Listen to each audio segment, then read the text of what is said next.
Halo teman-teman, selamat malam. Salam budi luhur. Pertama-tama, saya akan memperkenalkan diri terlebih dahulu. Nama saya Diana, NIM 1971511058. Saya dari kelompok A1 Fakultas Ilmu Komunikasi. Presentasi saya kali ini bertujuan untuk memenuhi nilai ujian tengah semester mata kuliah Manajemen Public Relation oleh dosen Ibu Linda Islami, MSI. Materi presentasi saya kali ini berjudul Manfaat Budidaya Tanaman Singkong bagi Petani dalam Menyanggupi Kebutuhan Industri FMCG.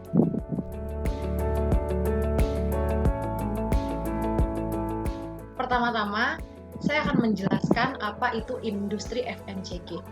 FMCG atau kepanjangan dari Fast Moving Consumer Good, yang artinya adalah industri ini memproduksi barang-barang atau makanan atau minuman kebutuhan sehari-hari yang digunakan habis pakai, sehingga produksinya tuh harus dilakukan secara cepat dan dijual dengan harga yang terjangkau, karena FMCG juga termasuk bagian dari kebutuhan pokok atau kebutuhan rumah tangga.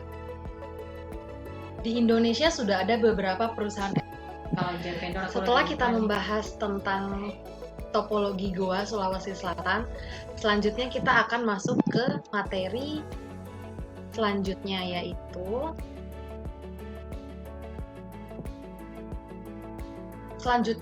kita akan membahas tentang mengapa perusahaan membutuhkan petani lokal untuk budidaya singkong. Yang pertama, kebutuhan yang banyak. Dari begitu banyaknya permintaan yang datang ke Mayora dan penjualan yang semakin meningkat setiap tahunnya, Mayora membutuhkan singkong yang lebih banyak untuk produksi tepung tapioka. Kedua, waktu yang singkat. Jika Mayora mengandalkan vendor, tidak semua vendor bisa mengirimkan singkong tepat waktu atau mengirimkan singkong pada waktu yang dibutuhkan atau pada saat-saat urgent yang dibutuhkan oleh Mayora. Yang ketiga adalah harga yang terjangkau. Jika Mayora hanya mengandalkan vendor, maka harga dari vendor itu sendiri akan terus naik setiap tahunnya, bahkan mungkin setiap bulan, karena harga dari vendor itu tidak menentu. Bahkan harga dari vendor itu bisa lebih mahal dari yang seharusnya. Ketiga ini, jika kita mengandalkan vendor, maka Mayora akan ketinggalan jauh untuk target produksinya. Untuk target produksi tepung tapioka sendiri, Mayora akan ketinggalan jauh hanya karena keterbatasan vendor. Maka dari itu, untuk menghindari ketiga keterbatasan vendor ini, Mayora memutuskan untuk bekerja sama dengan petani setempat untuk membudidayakan singkong di daerah sekitar Goa, Sulawesi Selatan. Kita akan mulai masuk ke slide berikutnya, yaitu materi tentang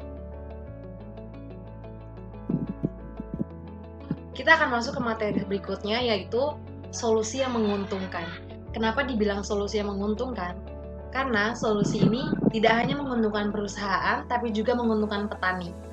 Yang pertama adalah pemanfaatan lahan atau kebun kosong. Di sekitaran pabrik ada begitu banyak kebun kosong yang dimiliki oleh petani setempat, sehingga perusahaan menggunakan kesempatan tersebut untuk mengajak para petani agar menyewakan lahan tersebut kepada perusahaan. Kenapa disewa? Kenapa perusahaan lebih milih menyewa dibanding membeli? Karena hal tersebut menguntungkan petani. Yang pertama adalah membuat petani tetap ada penghasilan dari lahan atau kebun kosong yang tidak digunakan. Kedua, Mayora terbebas dari uang perawatan setiap tahun atau setiap bulannya. Karena Mayora hanya perlu membayar sewa kepada petani atau orang yang memiliki lahan kosong tersebut. Poin yang kedua adalah memberikan bibit singkong untuk petani. Mayora tidak hanya menyewa lahannya, tidak hanya menyewa kebunnya, tapi Mayora juga memberikan bibit singkong kepada petani, bibit unggul, agar singkong yang ditanam dan singkong yang akan tumbuh nantinya adalah singkong yang berkualitas demi kepentingan perusahaan juga. Yang ketiga adalah memberikan edukasi kepada para petani untuk menanam serta menghadapi gagal panen. Mengapa poin ketiga ini diperlukan? Karena petani harus tahu bagaimana cara membudidayakan singkong yang baik dan bagaimana cara menghadapi musim gagal panen. Agar ketika musim gagal panen datang, petani tidak kewalahan dan petani tidak rugi 100% atas gagal panen yang dialaminya. Poin yang keempat adalah petani langsung menjual hasil panen ke perusahaan dengan harga wajar. Harga wajar yang dimaksud di sini adalah jika petani menjualnya ke pihak lain, mungkin saja harganya akan dibuat lebih murah. Tapi jika petani menjualnya ke perusahaan, maka perusahaan akan membicarakan harga terlebih dahulu kepada petani, sehingga ditemukan harga yang pas, sehingga kedua belah pihak tidak ada yang merasa dirugikan. Poin kelima adalah perusahaan membeli hasil panen dengan cara langsung mendatangi petani, sehingga petani tidak perlu mengeluarkan biaya kirim atas hasil panen yang dijual.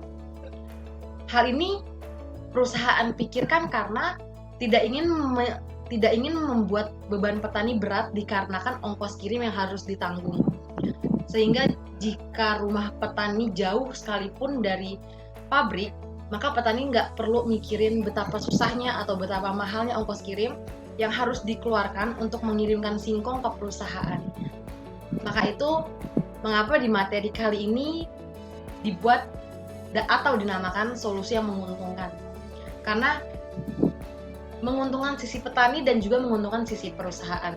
Dan hal ini harus dibicarakan sebelumnya dikarenakan supaya tidak ada kesalahpahaman dan sudah ada kesepakatan sebelum semuanya berjalan.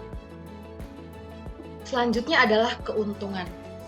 Kenapa dibilang keuntungan? Karena dari plus minus yang dialami perusahaan dan yang dialami petani, maka kedua hal ini dibicarakan dan didiskusikan oleh kedua belah pihak sehingga tidak ada yang merasa dirugikan atau tidak ada yang merasa dibodoh-bodohi.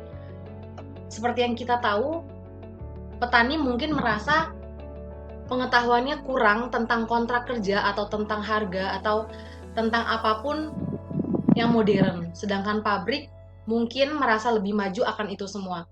Tapi di sini Mayora terbuka sekali untuk berdiskusi dengan petani dan untuk menyediakan kebutuhan petani sehingga kebutuhan Mayora terpenuhi.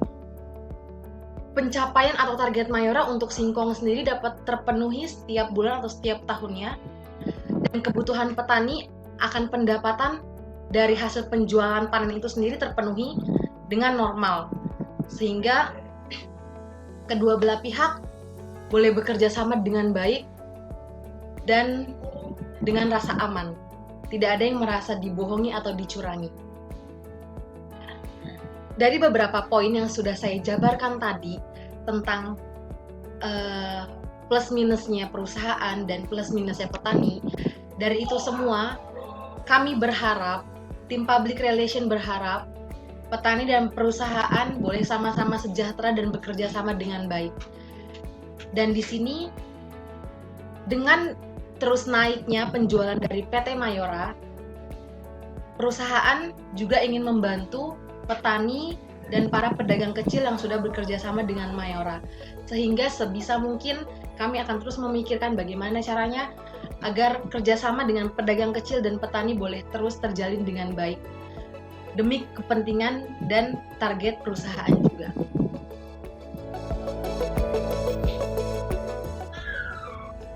Saya rasa sekian presentasi dari saya tentang bagaimana kita membudidayakan singkong dan bagaimana cara kita mensupport petani yang bekerja sama dengan perusahaan kita. Karena semakin baik kerjasama kita dengan petani atau dengan pedagang kecil, maka akan semakin cepat target Mayora akan tercapai. Sekian dari saya. Terima kasih atas kesempatannya hari ini. Saya ucapkan terima kasih.